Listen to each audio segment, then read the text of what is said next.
तो ये कहानी उन दो लड़कियों की है जिनका कुछ लोग मिलके बार बार रेप करते हैं, लेकिन फिर भी ये दोनों लड़कियां हार नहीं मानती हैं और निकल पड़ती हैं उन लोगों से अपना बदला लेने। इन दोनों लड़कियों का नाम कैटी और नैन्सी होता है, जो कि अपनी पढ़ाई करने के लिए नए शहर शिफ्ट होते हैं।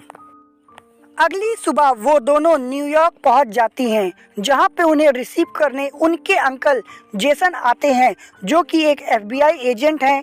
वो उसे अपनी गर्लफ्रेंड से मिलाते हैं, जिससे मिलने के बाद वो सभी बहुत खुश और वहां पर वो लोग अपना नाम भी चेंज कर लेते हैं। कैटी अपना नाम हैदर रखती है और नैन्सी अपना नाम रेचल। अगले दिन दोनों निकल जाते हैं अपना एडमिशन कराने और उनके अंकल जेसन भी उनके साथ होते हैं। लेकिन तभी दोनों लड़कियां बोलती हैं कि अंकल, अब मैं बड़ी हो गई हूँ, मैं खुद चली जाऊंगी। जिसके बाद उसके अंकल बोलते हैं कि तुम्हें जब भी मुझे मैसेज करना होगा तो तुम्हें हर बार अलग अलग कोड वर्ड में मैसेज करना होगा। वो दोनों कहती हैं ओके।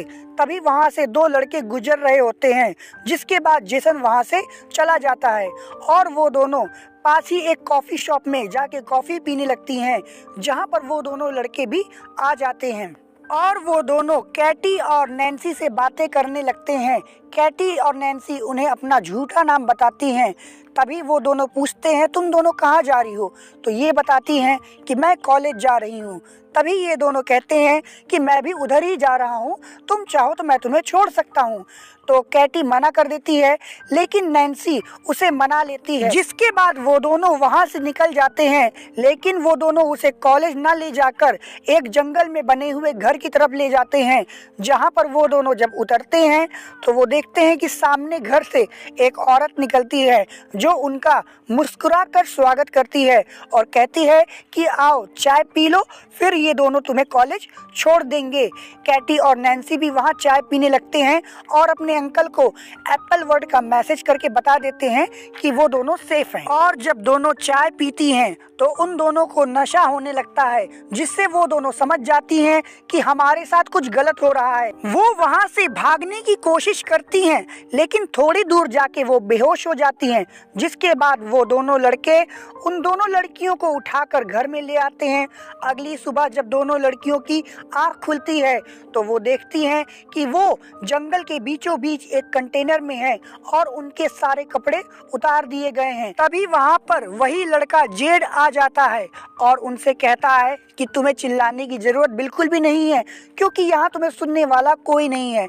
तभी वहाँ पर एक और आदमी जिसका नाम बोरिस होता है वो आता है। वो कैटी से कहता है कि तुम्हारे फोन में जेसन नाम के आदमी का मैसेज आ रहा है और इसमें एप्पल लिखा हुआ है, इसका मतलब क्या है? तो कैटी उससे बोलती है कि एप्पल एक कोड वर्ड है जिसका मतलब होता है। जिसके बाद जेसन भी रिप्लाई मैसेज करता है और कहता है सब कुछ ठीक है और साथ में एप्पल लिख देता है। इसके बाद दोनों लड़कियों को नहाने के लिए कहा जाता है और तभी वहाँ पर एक पुलिस वाला आ जाता है। पुलिस वाले को देखने के बाद दोनों लड़कियां उससे हेल्प मांगने जाती, लेकिन तभी पता चलता है कि वो पुलिस वाला भी इन दोनों से मिला हुआ है। आगे हम देखते हैं कि दोनों लड़कियां उन लोगों से रिक्वेस्ट करती हैं कि हमें जाने दे, हम किसी को कुछ नहीं बताएंगे। लेकिन फिर वो दोनों उसे कंटेनर के अंदर डाल देते हैं और तभी पुलिस वाला एक वाइग्रा की गोली खाकर कंटेनर के अंदर घुस जाता है और वो कैटी के साथ रेप करता है और फिर वहां से निकल आता है। दूसरी तरफ उनका अंकल जेसन उन दोनों के लिए परेशान होता है, क्योंकि उसे मैसेज में दोबारा एप्पल वर्ड मिला था। आगे हम देखते हैं कि एक नशेड़ी आदमी नैन्सी के पास जाता है और उसके साथ रेप करता है। साथ ही साथ वो उसको सिगरेट से जलाता भी है और बहुत बुरी तरीके से मारता है। असल में वो सब मिलके दोनों लड़कियों से जबरदस्ती धंधा करवा रहे थे। दूसरी तरफ लड़कियों का अंकल जेसन लड़कियों के बारे में पता करने के लिए उसके कॉलेज में फोन करता है, लेकिन उसे पता चलता है यहाँ तो कोई आया ही नहीं। जिसके बाद जेसन तुरंत उनकी तलाश में वहां से निकल जाता है। उसके बाद वहाँ पर एक ऐसा कस्टमर आता है जिससे मिलने से पहले दोनों लड़कियों के मुंह को बांध दिया जाता है और वो कस्टमर भी एक पिग का मांस पहन लेता है। और जब वो उनके पास पहुँचता है तो उसको देखकर दोनों लड़कियां डर जाती हैं। वो आदमी अपने लिए नैन्सी को सेलेक्ट करता है और कंटेनर के अंदर जाके उसके साथ रेप करता है, जिसके बाद हम देखते हैं कि नैन्सी की हालत बहुत ज़्यादा खराब हो गई है। आगे हम देखते हैं कि जेसन पुलिस स्टेशन पहुंच चुका है, जहां पर वो पुलिस वाला भी है जिसने उन लड़कियों के साथ ज़बरदस्ती की थी। वो जेसन से पूछता है कि तुम्हें कैसे पता कि वो दोनों लड़कियां किडनैप ही हुई हैं। तभी जेसन उन्हें बताता है कि मैंने उसे एक कोड वर्ड केवल एक बार यूज़ करने के लिए ही बोला था, जिसके बाद ये खबर उन दोनों लड़कों को भी मिल जाती है कि लड़कियों ने हमें कोड वर्ड के बारे में झूठ बोला था। बोरिस जेट से बोलता है कि हमें इन दोनों लड़कियों को जल्दी ठिकाने लगाना होगा, वरना हम मुसीबत में पड़ जाएंगे और हमें अगली लड़कियों को भी तो किडनैप करना है। आगे हम देखते हैं कि जेसन उसी कॉफ़ी हाउस में जाता है जहां पर वो दोनों लड़कियां उन दोनों लड़कों के साथ जाती हैं। तभी वो कॉफ़ी हाउस वाला वो आदमी नैन्सी और कैटी की फ़ोटो देखने के बाद उसे सब कुछ बता देता है।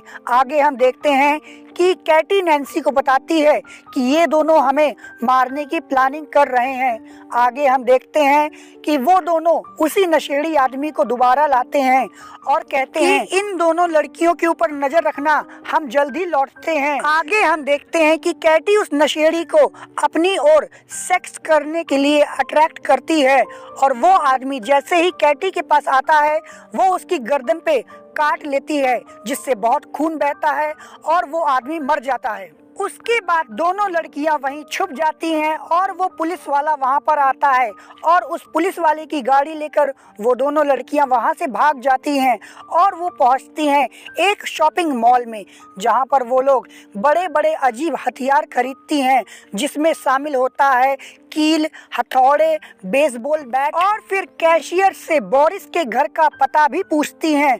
जिसके बाद हम देखते हैं कि जेसन को भी बोरिस के घर का पता मिल गया होता है और आगे हमें देखने को मिलता है कि बोरिस अपने घर में म्यूजिक लगाकर नहाने जा रहा होता है।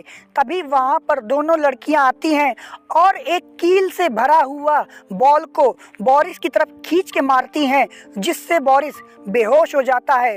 उसके बाद वो दोनों उसे रस्सियों से बांध देती हैं और उससे उस मास्क वाले आदमी के घर का पता पूछती हैं। बोरिस दोनों लड़कियों को उस आदमी का पता दे देती हैं, जिसके बाद वो दोनों लड़कियां एक बेसबॉल बैट जिसमें कीले लगी थे वो उसके पिछवाड़े में घुसा देती हैं, जिसके बाद वो वहीं पर मर जाता है। तभी उसके अंकल जेसन भी वहां पहुंचते हैं। वो देखते हैं कि बोरिस मर चुका है और पीछे से गाड़ी की आवाज़ आती है और वो दोनों लड़कियां वहां से जा चुकी होती हैं। जेसन दोबारा पुलिस स्टेशन आता है और नैन्सी के फ़ोन पे फ़ोन लगाता है। तभी वो फ़ोन उसी पुलिस वाले के पास बजता है और इससे पहले जेसन कुछ करता वो पुलिस वाला उस पर गन तान देता है। आगे हम देखते हैं कि दोनों लड़कियां एक चर्च में पहुंचती हैं, जहां पर चर्च का फादर होता है। असल में वो मास्क वाला आदमी इस चर्च का फादर ही होता है। वो नैन्सी को देखकर पहचान जाता है। तभी पीछे से कैटी उसके सर पे अटैक करके उसे बेहोश कर देती हैं और फिर उसे अपनी गाड़ी से बांधकर घसीटते हुए शहर के बाहर आती है और एक दुकान से जाकर पेट्रोल और माचिस खरीदती है और वो पेट्रोल उस आदमी के ऊपर छिड़क कर उसे जिंदा ही जला देती है। दूसरी तरफ हम देखते हैं कि पुलिस वाला जेसन को बांध के टॉर्चर कर रहा होता है। तभी वो वहां पर दो और नई लड़कियों को किडनैप करके लाता है और जब वो उनके साथ जबरदस्ती कर रहा होता है तभी पीछे से वो दोनों लड़कियां आ जाती हैं और पुलिस वाले के सर पे डंडा मार के उसे बेहोश कर देती हैं। जब उसे होश आता है तो वो अपने आप को बंधा हुआ पाता है। जिसके बाद दोनों लड़कियां गन में केवल एक बुलेट डाल के पुलिस वाले के ऊपर फायर करती हैं, लेकिन वो हर बार बच जाता है। जिसके बाद वो बहुत मुस्कुराता है। तभी कैटी उस पे आखिरी राउंड फायर करती है और उस पुलिस वाले का भेजा उड़ जाता है।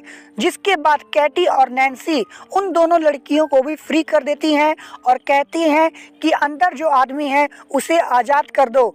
और ये बात सुनने के बाद वो दोनों लड़कियां जेसन को आज़ाद कर देती हैं और जेसन समझ जाता है कि वो दोनों लड़कियां कोई और नहीं बल्कि नैन्सी और कैटी हैं। आगे हम देखते हैं कि वो बूढ़ी औरत अपने घर में ड्रिंक कर रही होती है। तभी वो बेहोश हो जाती है और जब उसे होश आता है तो वो अपने आप को एक चेयर से बंधा हुआ पाती है और सामने उसका ही लड़का जेड बंधा होता है। जिसके बाद जेड को कैटी और नैन्सी डंडे से मार मार के उसको मार डालती हैं और वो औरत रोती रहती है। तभी वो चेयर घुमाकर दूसरी तरफ लूकस के पास ले जाती है और लूकस को भी वो डंडा देती है और कहती है कि अपनी मॉम को मार डालो, लेकिन लूकस ये नहीं कर पाता। जिसके बाद कैटी उसको गन से शूट करके मार देती है और फिर वो औरत बहुत हंसती है और कहती है कि अगर तुम मुझे नहीं मारोगी तो मैं तुम्हें बहुत सारे पैसे दूंगी। जिसके बाद वो लड़कियां और ज़्यादा हंसती हैं और फिर कैटी एक कटिंग मशीन से उस औरत को 2 टुकड़ों में काट देती है। आगे हम देखते हैं कि ये दोनों अब अपने घर पहुंच चुके हैं और अब उसके अंकल जेसन खुद उसको उसके कॉलेज तक छोड़ने जाते हैं और इसी के साथ इस मूवी का भी एंड हो जाता है। तो दोस्तों, अगर वीडियो पसंद आया हो तो वीडियो को लाइक कर दीजिए और इस चैनल को भी सब्सक्राइब कर दीजिएगा। हम मिलेंगे अगले वीडियो में, तब तक के लिए गुड बाय।